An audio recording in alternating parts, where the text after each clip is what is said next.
na kami ni Jermaine ng bangko. Tsaka mamimili lang ulit ng pang grocery type, pang 1 week ulit. Parang weekly na kami namibili ngayon, hindi na every other 2 weeks. Nakapabukas. Yun, nakapagbangko na kami ni Jermaine. Dito kami sa Saddle Town. May Chalo nakatabi. So dito na lang kami kaysa sa may bahay. Ano ba? Basket? Oo, basket na lang tayo. Isa tayong basket. Kuha pa isa.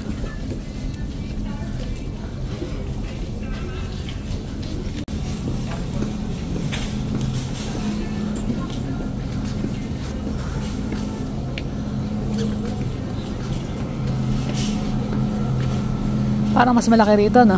Mas maraming gulay. Tsaka mas puno. Which is good. Mas masarap mamili.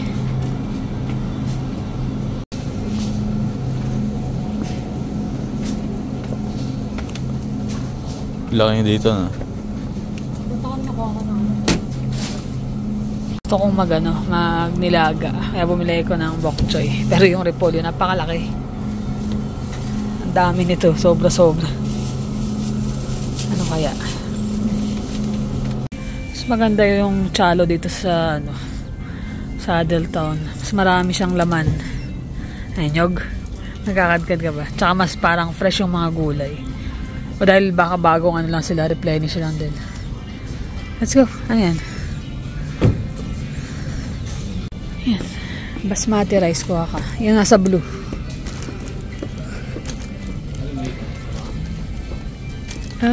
Magkano yun? Yan na, mas malaki, mas mura. Ito 7, almost 8 yan, mas malaki na.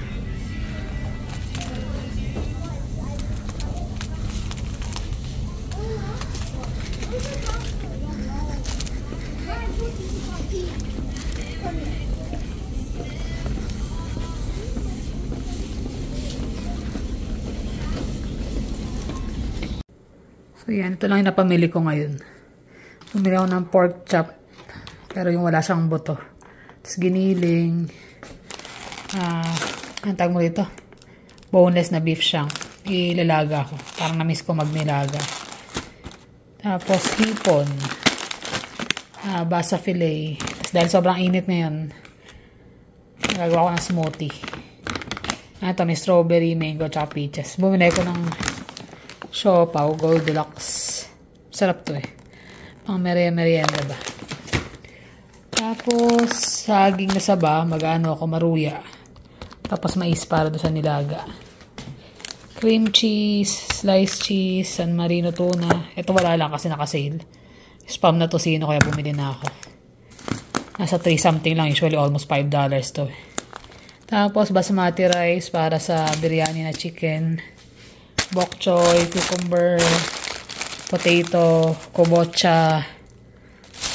Tapos oranges, maliliit. Tapos saging, repolyo, tsaka kamatis. Yun, nagawa ko na yung maruya. Para siyang banana fritters. Tapos gumawa ko ng yung tropical na nabili kong frozen na prutas, smoothie.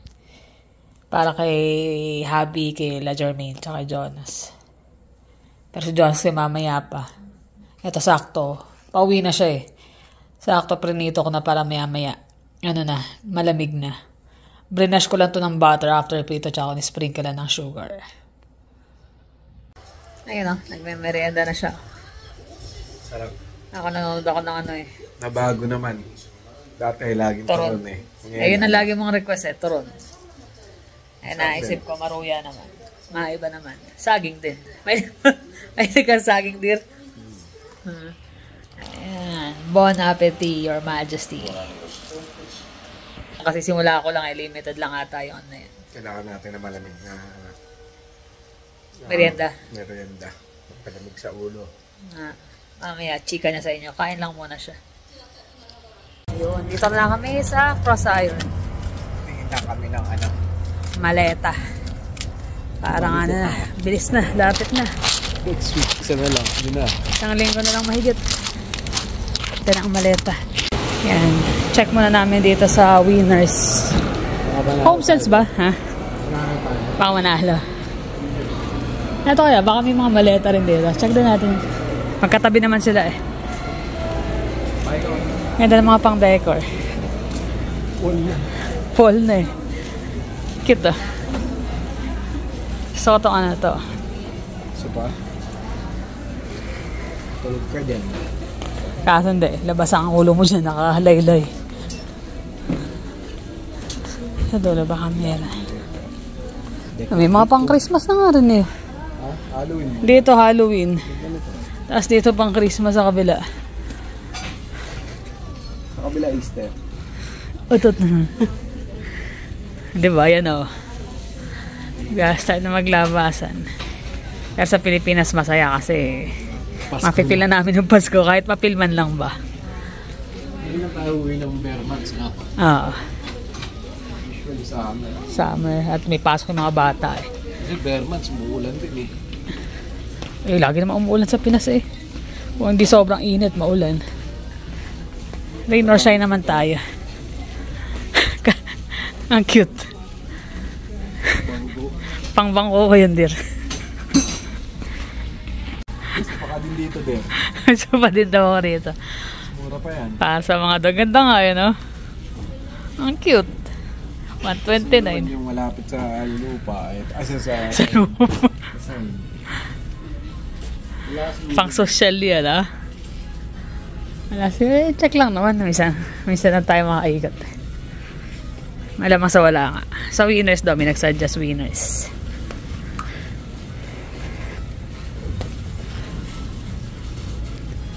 Walay. Ayun, natanaw ko na yung mga maleta. Lagi ko. Let's see. Yan. Ha? Parang limutin yung mga galit. Ala, ganyan talaga ata nag-aayari. So, sobrang lang. Yung pinahitong small. Yan yung pang hand carry na size eh. Yung sumunod dyan.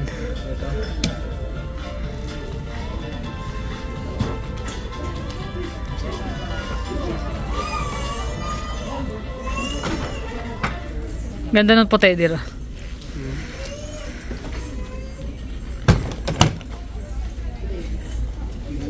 Matibay yan. Matibay yan. Di ba? Ganda ng kulay niyan. Subok mo yung super niyan. Subok na subok ba? Yan, mga maganda. Bumingin kasi yung puto. Ayun lang. Pero ganda ng kulay. Parang chocolate pa lang, dir. Puno na yan. Eh, hindi. 20 lang kasi talaga allowance natin eh. Magana man ata siya eh. Ilan ba bibili natin? Sabi mo, isa lang eh. Parang pili ko dalawa eh. Para yung mga gamit natin. Sa backpack ni Gasha? Kasya naman siguro. Kanya-kanya ng backpack. Yung isang backpack kasi magiging damit yung isa. Yung drone tsaka yung mga ito. Isang hand carry lang. Tsaka isang personal na maliit. Hindi pwede yung sobrang laki. Paano yun? Maliit ito. Small lang to eh. Eh kaso ngayon kailangan ng medium yan. Ha? Medium. Type 2 na to eh. Pag kayo malaki, mas mabigat ang ano mo yan. Ito maganda lang yung kulay. Pero dumihin nga. Ito meron. Yan. Gantong size lang dir. Ganito lang. Kasi 62 inches ang total eh. Length, height at saka width. So either dyan. Ito roots. Pero ito grabe ang ganda pala nito no. Eh. May habang mo eh no.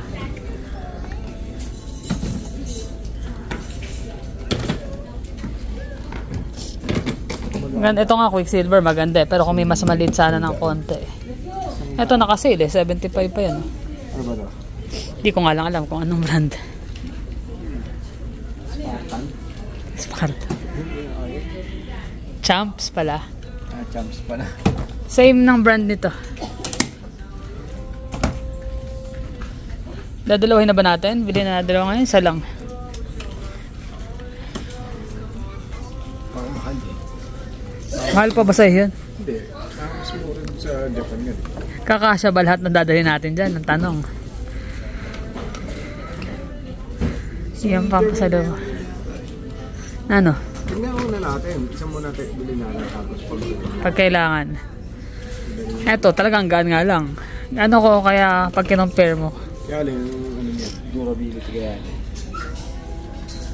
Lagi wala. Bubutasin, sisiraan talaga. Hey. Ang dami magandang maleta actually. Kaya lang. Ito Air Canada.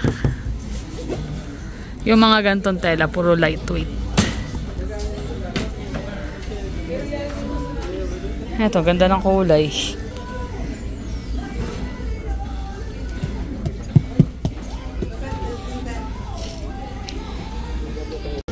Ito, yung Roots naka-sale. Same na same. Ito nasa regular 100. Yung naka-sale 75. Pareho. Same. Kaya lang nakita mo. May kita, kumbaga galing sa display. So ito lahat na nandito, sale to. Which is not bad kasi bibiyahe lang. So try down muna namin yung isa pag kailangan. Balikan na lang uli namin isa pa. Tapos dikitan lang namin ng mga sticker para... Bili na ba natin ta? Dadalhin natin yan. Oo nga no, paano? Iikot pa tayo, di ba? Ikot pa ba tayo? Hindi ko alam sa'yo. Wala na. Hindi, tingnan na Magic Cards, di ba? Ano na? Maleta lang naman talaga dayo natin dito. Wala ka ba mong pupuntahan? Wala. Ganda naman, naglilibot ka balik bahay na hindi. Wala, kung may gusto ka, baka dadaan ka sa kusama. Gaganda, magaganda actually dito. Marami nga, tama rin sila. Ayun yun, gusto ko yung kulay na yun, parang purple na may pagka-bluish. Ayun na, nakakati ka dyan. Wala, nakita ko yung ano mo yung neck box mo eh. Galing sa Temu. Kung alam ko lang para sa akin to, yung blue pinapili ko sa'yo. Yung blue, wala yata ang blue eh. Naging pula tuloy. Di bumili tayo ng blue pag ano. Pero ganda na naman eh. Maganda siya, tapos Ano to, isa nasa loob? nakakapag-display ka pa ng card doon sa yung commander mismo. Nice. Sa kabila yung isang commander ko yun eh. Si Uril. Pero alam ko banda yun malaki. Sa ano lang to? Sa Temu. Magkano lang ang bili? Sa Timo. Mura. Pag sa iba sa store mo bili, magkano? Mahal yan. Mga 30, 50 yan. Sa Timo, ano lang. 15? $10. Yung isa ka 12 lang eh. Sumura pa yun. Mas mura malaki. Mas mura to. Kesa sa malaki. Yung malaki 15. Ito 12 na ako. 12. Ayun. So yan. Kami nakabili na ng maleta. Pero parang dadagdagan. Liit eh. Ba't ako maliit? Hanggang dyan lang yung capacity natin. Hindi, kasi baka pag sumobra naman laki, tapos ang dami, ang bigat. Kasi mga bibit-bit na natin, mabigat eh. Kailangan nga 20, baka mamaya pag yung kinuha natin mas malaki. Mga chocolate na binili natin eh. Pupunuin mo, di doon pa lang, ubos na. Kaya nga nagdadang isip mo, magdalawa na tayo eh. Kasi magsayang tayo ng ano eh. Tapos tayo dyan. Countdown na kami kasi malapit na talaga eh. Isang linggo na lang mahigit ano. Kaya itong weekend, kailangan yung mga isda, maano na. Yun nga, yung mga isda. Halaman yung next weekend na namin. Sa huling weekend. Ipapasok na namin. Total, malapit na rin ng ano eh. ng start ng fall talaga. Mid-October yan na malamig na yan paggabi. No? Saka diba, may snow na nga dito sa Alberta. Minsan October pa lang, minsan early or late September may patak na ng snow eh. Buti nga ngayon, okay pa. Hindi pa ganun kalamig. Mainit pa malamig sa umaga tsaka gabi, pagdating ng tanghali, ang init. Kaya kailangan maset up lahat yan. Medyo nararush na nga eh. Ngayon namin na yung lahat eh. Nararamdaman. Kaya tapos yung pangalan nito? Sa trabaho din, wala yung kasama namin. Nape-pressure na. Pare-pareho kasi sa ano pa lang, kulang na sila. Kumbaga, hindi ganun karaming staff nila. Pag may nakabakasyon, sakripisyo talaga. Nabibigatan. Yun nga, may nangyari kahapon kwento ko lang, di naman inaasahan. Kasi, di ba, kung nanonood kayo dati ng mga pipes namin, ng mga kinikrane namin, medyo malalaki. Pero yung nagkataon kahapon, ano lang siya, parang 4-inch lang. Pero ganun pa man, mabigat pa rin kasi mahaba eh. So, ayun nga, kwento ko lang yung nangyari. Kasi medyo lumaki na eh. Nangyari sa ako yung sumapo doon sa trabaho nung kasama ko na nagbakasyon. So yung partner ko na na painter din. Siya yung syempre pag wala ako, siya gagawa lahat ng mga gawain doon. Kasi ako magpipintura pa rin ako at the end nung araw. Pero hindi ako yung magpe-prep, maglo-load, unload, yung mag-check ng mga kung ano-ano sa pipe.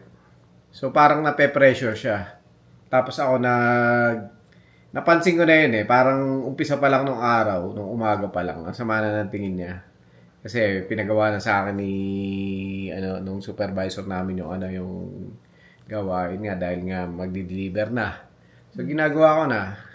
So pag nagsasand ako, nakita nyo naman dati sa mga iba previous video ko, nakaupo ka, di ba? Halos nakaupo ka sa sahig. Nagsasand ka ngayon nung ipapatch mo. Eh, hindi lang naman isa-dalawa yun per tubo. Parang inaabot yung mga 5, 7 kada tubo, ganyan. Eh, ang dami ng tubo. Siguro mga nasa 30 na. Di times mo na lang. Sobrang dami, di ba? Di ginagawa ko. Ako naman, tinitake time ko rin. Kasi syempre, pag minadali mo yun, ano mangyayari sa'yo? Lupay-pay ka nun pagkatapos. So, ginagawa ko lang na normal na speed. Hindi ko naman pwedeng bilisan ng husto kasi hindi naman pakyawan ng laban doon. Kawawa ka rin, di ba? Dahil at the end of the day, sakta ng kamay mo, magpipintura ka pa. Eh di, ako, ginagawa ko yung trabaho ko. Dumaan siya, laki ng tubo niyang dala, parang 8-inch yung una. Dumaan siya sa ibabaw ko ni walang warning. Kasi pag nakaupo ka, tapos may dadaan na crane, merong busina yung crane eh. Pag pinindot mo siya, tutunog siya. Hindi siya pumindot. Dinaanan niya. Nagulat na lang ako. Dumaan na. Di sabi ko, sabi ko gano'n. Pag may, disgrasya, yari tayo diyan. Di nung pangalawang beses kasi, 3 yung tubo yung binabayo. Umalis na ako. Para, tinitingnan ko na siya habang gumagawa. Umalis na ako. Nantay ko siya para mababa niya pa yung 2. Tapos yung kabila namang cart. Ginawa ko, sa sulok na ako. Inuna ko yung mga nasa sulok para hindi niya ako daanan ng crane. Delikado kasi yun eh. Ginawa niya, nilalapag niya. Doon sa tabi ko yung pipe. So yung una, nakita ko, tumayo na ako. Tapos, binaba niya. Tapos sabi ko, there's no warning. Sabi ko ganun. You're supposed to do the warning button. You're supposed to push it. Sabi niya, tumanon lang siya. Tapos ginawa ko ulit. Akala ko na, kasi sobrang sikip na eh. Akala ko hindi niya na ilalapag doon. Nilapag niya uli. Eh, nakayuko ka. Syempre, nakapokus yung mata mo doon sa sinasand mo. Nagulat ako, may parang shadow na. Pag ganun ko, yung pinaka, yung ng tubo, nandito na sa may ulunan ko. So, delikado. Napatayo na ako. Ginanong ko na yung tubo. Tinabig ko na. Tas tumayo na ako. Sabi ko, pangit mang siyempre, mainit na yung ulo mo, nagulat ka eh. Are you stupid? Sabi ko ganun sa kanya. Yun, kasi sa safety, alam mo naman na hindi mo pwedeng gawin yun. Buwan-buwan na. Pwedeng ikamatay ng tao yun malumpo, hindi mo masabi. Kaya nasabi ko sabi ko, are you stupid? Sabi ko ganun. You know, people are working here. Tapos, sagot niya sa akin, why? Do you want to fight? Sabi niya sa akin. Sabi ko, yung dugo ko talagang na lang eh. Biro mo, ilang taon na yun? 58 years old na yun. So, matanda na, di ba? Tapos, payat pa. Ginawa ko na kamot na lang ako, tapos dire-diretso na lang ako dun sa tubig, sa may lakar ko, minum akong tubig. Actually, binuhos ko pa nga yung tubig may yelo yung tubig sa ulo ko Sabi ko, putya, high blood ako dito Pagkatapos ko nun, yung medyo kumalma na ako, pumunta na ako doon sa supervisor ko. Tapos sabi ko, hey James ka ako. Sabi ko, inano niya ako nung tubo over my head. Sabi ko, gano'n, almost got hit by the pipe. Sabi ko, gano'n. Tapos, as soon as ako na tumayo ako, he asked me if I want to fight him. Sabi ko, gano'n. Pucha, sabi ko, ako pa yung hinamo niya, no? Dapat nga ako yung nagamon Kaya lang, syempre, yung ng Pilipino, hindi naman tayo naghahamon Kung pag mainit ang ulo mo, binibira mo na lang agad Hindi na tayo nagsasalita Umiiwas ka lang din sa gulo Kaya hindi mo na talaga Ayun nga, isipin mo talaga yung pamilya mo. Isipin mo yung outcome hindi yung instant lang na kasi galit ka. Yung tanda niya na alam mo naman na kaya mo siya kasi matanda na rin, mas matanda siya. 58, tapos payat pa, sobrang payat. Sama, hindi mo, mamaya patulan mo, hindi mo makontrol yung sarili mo. Hindi mo masabi. Alam mo naman, pag mga Pilipino, di ba, pag mostly mga Pilipino, pag nakipag-awayan, sa totoo lang, kahit anong mahawakan yan, gagamitin yan. Kahit anong bagay, ang dami pa naman sa amin mga kung ano mga kagamitan. Kaya ayun, medyo na ano pa rin pag naalala ko pa rin, parang medyo nararamdaman ko pa rin yung inis So, nangyari na. Sabi niya, don't worry, I'll talk to him. Tapos, lumabas na uli ako dun sa building na nagpahangin. Sakto naman, maganda na yung hangin, di ba? Malamig-lamig na. Tapos lumapit sa akin uli yung supervisor ko. Sabi niya, daw, I gave him a warning. Yung bisor ko na yun, di ba, lagi din kami nag-aaway nun. So, hindi ako nasatisfied dun. Nasatisfied sa, sa call niya na ganun.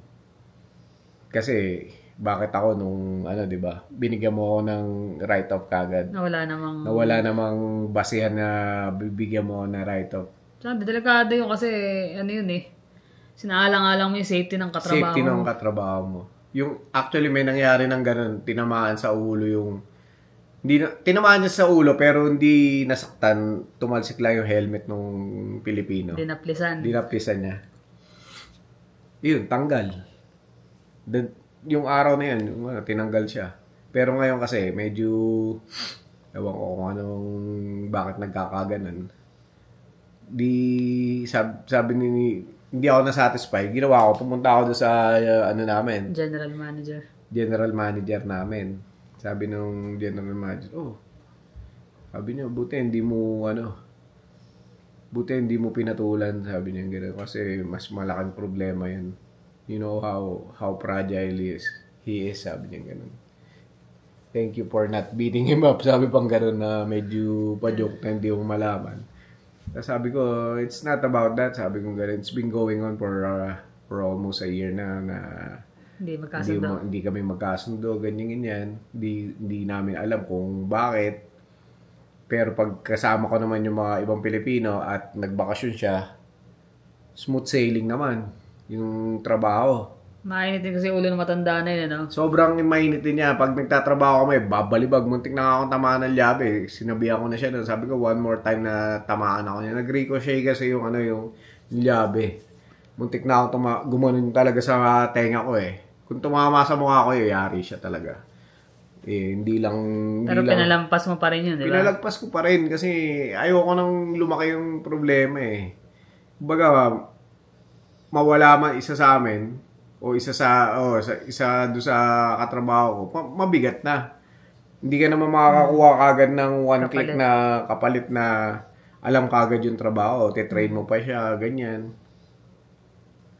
Tapos ayun nga, akala ko hindi na lalaki dahil sabi ko nga hindi palalagpasin niya kasi syempre, iba pa rin Iba pa rin yung dating So, then, kanina umaga, pinatawag agad kami, 6:30. 6:30 hanggang siguro mga 7:30 o almost 8 na kami natapos sa meeting. Kasi parang gusto nung vice president na Pag-ayusin kayo. pag-ayusin. Kaya lang, syempre, sabi nga niya, hindi naman kailangan maging friends kayo. Kailangan lang maging maayos yung outcome nung production natin, nung trabaho.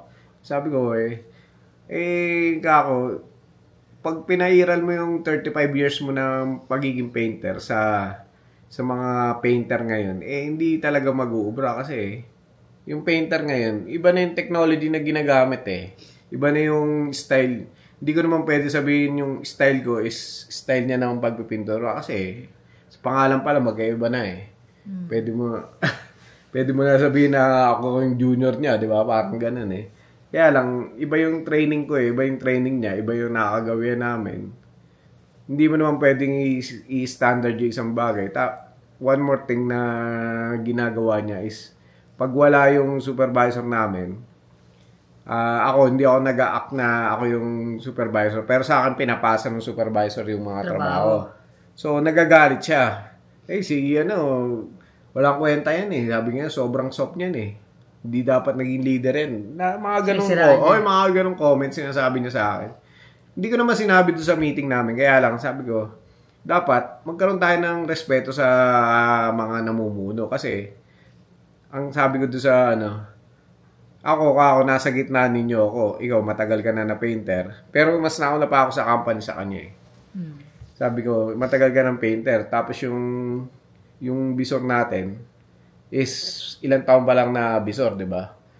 Kumbaga, yung yung training niya, tsaka yung experience mo, hindi magtugma. Ako yung nasa gitna. Hindi ko malaman kung sino yung susundin ko sa inyo. Sabi ko ganyan. Sinabi ko talaga doon.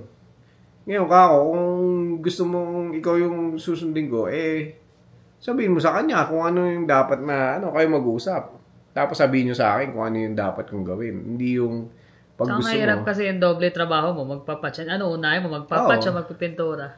Mag-iinat ang ulo mo dahil sa, sabi niya, wala kasi tayong teamwork. Sabi ko, paano tayo magti-teamwork kung dalawa lang tayo? Meron akong ginagawa dito, meron kang gagawin dyan. Gusto mo tutulungan kita. Pero siya hindi tutulong. Siya daw tumutulong. Sabi ko, sige, to be honest ka ako, tumulong ka. Ilang ginawa mo? 1, 2 pipe. Ilan yung pipe? Almost 50. Yung gagawin ko na lahat. Tapos ako gagawin ko yung kalahati ng trabaho mo. Tapos tayo doon. Lugi. Hindi, kaya lang, syempre, nakakapagod Lagi nga akong bulagta ngayon Naghihilig. Sabi niya, na rin siguro yan. Sign na talaga yan na hanap ka na ng iba. Tinanong pa ako nung Vice President, are you willing to work na ibang department? Sabi ko sa kanya, noon nyo pa nga ako tinatransfer sa mga ibang department pag kulang ng tao Sabi ko, wala ka naman reklamo. Wala naman ako reklamo. Siya kaya yung tanongin nyo, tinanong, sabi ba naman kahit sa yard, kaya ko yan, sa yard. Yung yard, paglalakad-lakad ka, ka ng ikaw yung tigahawak ng tubo habang nagdadrive sila ng forklift. Sabi niya, kahit sa yard, nako po, sabi ko, patay tayo dyan. Hanap siya ng trabaho Ay, nako, hindi ko alam, pero parte ng yan na meron talagang hindi pagkakasundo sa mga ganyan. Pero kung kayo man yung nandun sa lugar ko, is gayahin nyo na siguro yung ginawa ko na walk away na lang. Kasi alam naman natin pag Pilipino yung alam naman natin bawat isa yung kakayahan natin. So, wag na natin patulan yung mga ganun. Pinoprovoke ka lang Kasi dito, syempre, parang hanap ng damay na lang yun Pwede ka kasing kasuhan nun pag na-disgrasya mo siya Di bukod sa kulong ka pera pa. Yun nga ako nila kasi magbabakasyon ka na naman. Sabi niya, 2 years ago pa ako nagbakasyon Siya pa yung nakakapag-question ng ganun. Yung ibang matataas, yung hindi ako tinatanong. Inahayan. Kasi mo yun. Kumbaga talagang rights kailangan mo nagbakasyon. Hindi ka humingi sa kanila ng pangbakasyon. Kaya nga sabi ko sa kanya, pag nagbakasyon ka, gawin mo 2 buwan. No problem, sabi ko ganun. Wala ka maririnig sa akin. Tsaka, mas gusto ko nga kung ako lang. Kailangan yung bakasyon. Kailangan mo mag-relax hindi pwedeng puro trabaho. Mauumay ka katrabaho. Sila nga nagbabakasyon Tatagal yung bisor ko nagbakasyon. Ako sumalo ng trabaho. Pagbalik niya, welcome back. Walang Talaga kasi Parte yun di ba? Parte ng ano yun Hindi naman robot ang mga empleyado na sige-sige lang at walang pahipahinga, di ba? Gusto niya kasi, yung kung ano yung ginagawa niya, ganun din yung gagawin mo. Mas madalas pa yung sigarilyo niya kaysa sa Ay, nako. Kaya yung mga ganun, ano na lang. Yun nga, walk tama. Away na lang. Walk away ka na lang kasi... Isip mo na mabuti bago... Iniisip ko na lang yung syempre, gusto ko pang makasama yung pamilya ko. Kasi hindi mo malaman kung mamaya itulak mo yun na dulas sa mga tubor na untog, di ba?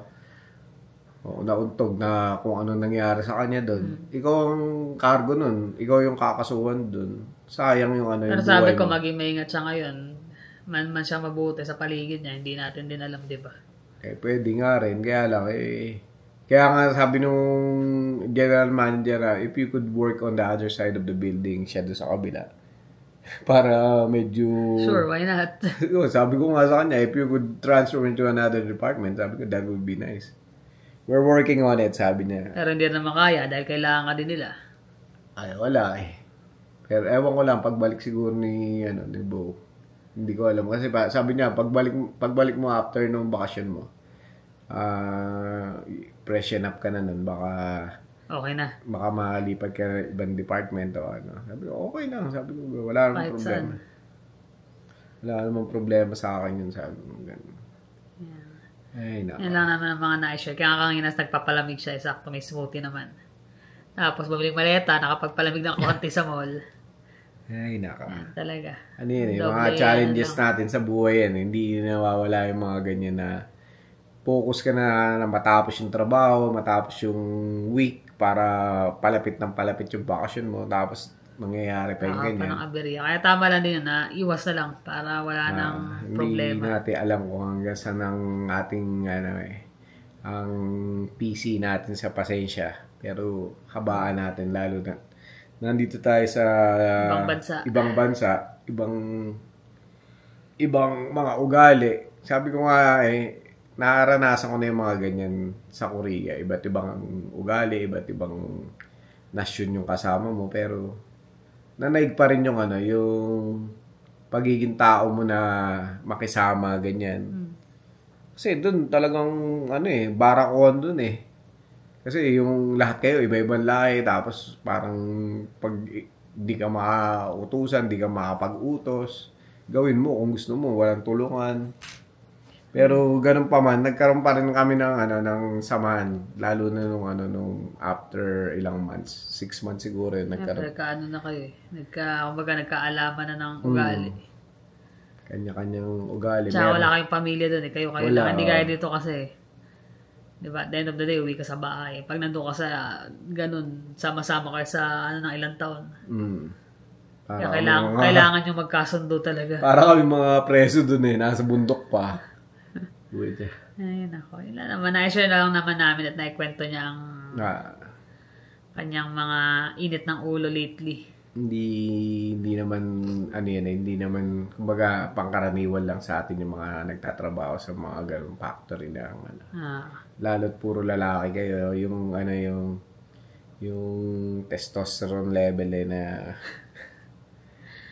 parang nagcha-challenge kayo pare-pareho Pero ganun pa man syempre, sana manaig pa rin yung mga parang pasyensyado natin, di ba? Correct. Kapag-pasensya sa kapwa. Isipin na lang natin yung pamilya natin. Yun ang number 1. Para iwas sa gulo. Mahirap kaya matulog sa kulungan. Ayun ako. Maraming salamat nga pala guys sa inyong panonood. Nalalapit na ang aming bakasyon at abangan ang mga... Mamasyal tayo sa Japan. Correct. Excited na. Pero almost done na rin kami siguro. Pag-impake na lang, magta-testing na ako maglagay sa maleta para matansya kung kailangan pa na bumili na isa or sa Japan na yung isa. So ilan naman guys, maraming salamat sa inyong panonood. Ingat kayo lagi. See you in the next vlog. Bye.